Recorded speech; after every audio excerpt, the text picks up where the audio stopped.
আসসালামু আলাইকুম। চারদিক থেকে নানান দুঃসংবাদ আসছে, তবে দুঃসংবাদগুলোর মধ্যে একটা সংবাদ আমাকে আশার আলো দেখাচ্ছে।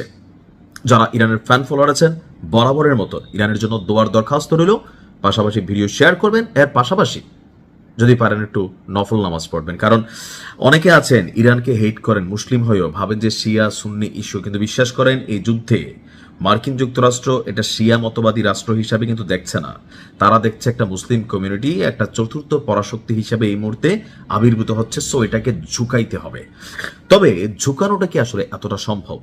গেল 3 থেকে 4 মাস আগেও আমাদের মধ্যে ভয় তৈরি হয়েছিল যে ইরানের সরকার বিরোধী যে আন্দোলনটা শুরু হলো, তো সেই সরকার বিরোধী আন্দোলনে ইরানের জওয়ানরা বোঝে না বোঝে মার্কিনীদের ফাঁদে পড়ে তারা কিন্তু আপনার এখানে কি করলো যে যুদ্ধে জড়াই গেল, বা সরকার বিরোধী আন্দোলনে জড়িয়ে গেল। কিন্তু এখন যখন তারা বুঝতে পারলো যে আপনার এখানে প্ল্যানটা আসলে অন্য কিছু, তখন তারা সবাই ভিন্ন একটা শপথের দিকে যাচ্ছে।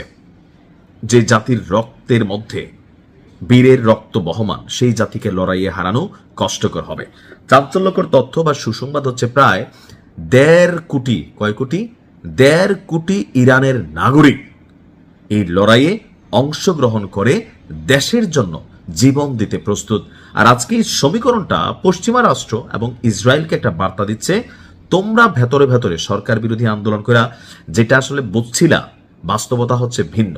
কারণ 1.5 কোটি তরুণ যোদ্ধা, এখানে নারী পুরুষ সবাই দেশের জন্য জীবন দিতে প্রস্তুত। আজকে ইরানের প্রেসিডেন্ট মাসুদ পেজেশকিয়ান তিনি এই চাঞ্চল্যকর ঘোষণা দিয়েছেন। তিনি বলছেন যে দেশ রক্ষায় ইরানিরা পিছু হটবে না, যত প্রয়োজন তত জীবন ইরানিরা দিতে প্রস্তুত। তিনি বলছেন যে 14 মিলিয়নের বেশি, অর্থাৎ 140 মিলিয়ন, 140 কি বলা হয় যে লক্ষ, অর্থাৎ 1,40,00,000-এর বেশি ইরানের যোদ্ধারা এখন পর্যন্ত দেশের জন্য প্রতিরক্ষা খাতে জীবন উৎসর্গ করে দেওয়ার ঘোষণা দিয়েছেন এবং তিনি নিজেও ইরানের জন্য তার জীবন উৎসর্গ করেছেন। তিনি বলছেন যে আমি আছি এবং ভবিষ্যতেও থাকব।